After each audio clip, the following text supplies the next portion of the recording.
I was 25 when I decided to take a road trip without a plan. Just me, my car, and a long stretch of quiet highways leading nowhere in particular. I told myself it was a way to clear my head, to put some distance between myself and the things I wasn't quite ready to face. I didn't have a map, not really, just vague directions scribbled in a notebook and a desire to stay off the main routes. I wanted forgotten towns, empty roads, places that didn't make the news.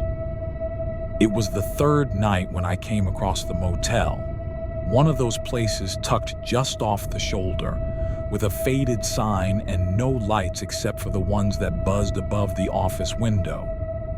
I almost drove past it, but something about the silence around it felt like a kind of invitation.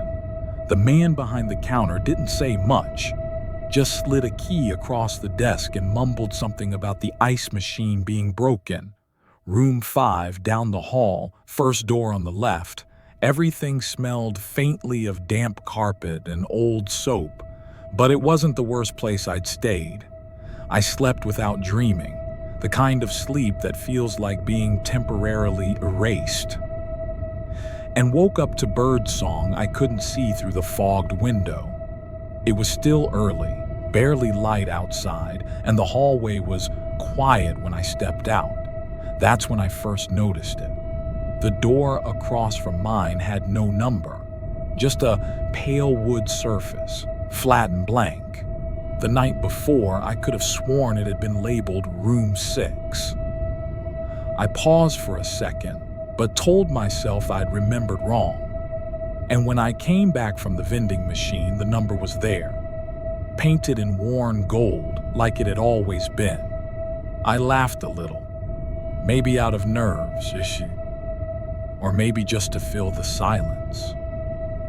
That evening, after a long drive into the hills and back, I noticed the door again. Same shape, same placement, but now it was dark blue, not the beige of the others, and the hallway lights flickered as I passed it. Just once, like the shadows were holding their breath. I thought about asking the front desk, but I didn't. I didn't want to sound paranoid. And something in the old man's face made me think he already knew more than he'd say. That night, I heard whispering, soft, low, like someone reciting something to themselves over and over. I pressed my ear to the wall, but couldn't make out any words, just the rhythm of breath, the gentle push of sound against silence. In the morning, the door was gone entirely. Where Room 6 should have been, there was only wallpaper, seamless, flat, undisturbed, like the hall had healed itself overnight. I stared at it for a long time, waiting for something to shift, but it never did. Not while I was watching. I went back to the front desk, asked if someone had checked out from Room 6. The man looked up slowly, blinked like I'd asked if the sky was missing. "There is no Room 6, he said, and then he smiled, but it didn't reach his eyes. And I realized the desk behind him had no computer, no records, just a small stack of keys and a rotary phone that didn't seem to be plugged into anything. I stayed another night, maybe because I was too tired to keep driving, or maybe because part of me needed to know.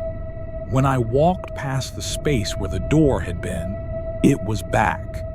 But now the number was 8, and I knew the motel only had 6 rooms. I didn't sleep, not really.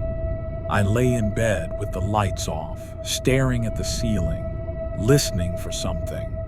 The breathing returned just after 3, slower this time, closer, and I thought I heard footsteps, one step at a time, across the hallway, pausing, then turning back. At sunrise, the hallway was empty, and the door was gray, unmarked again. I checked out without asking more questions. The man handed me nothing, just nodded and looked past me like I wasn't there. It's been weeks, and I still think about that door, the way it changed, the way it waited.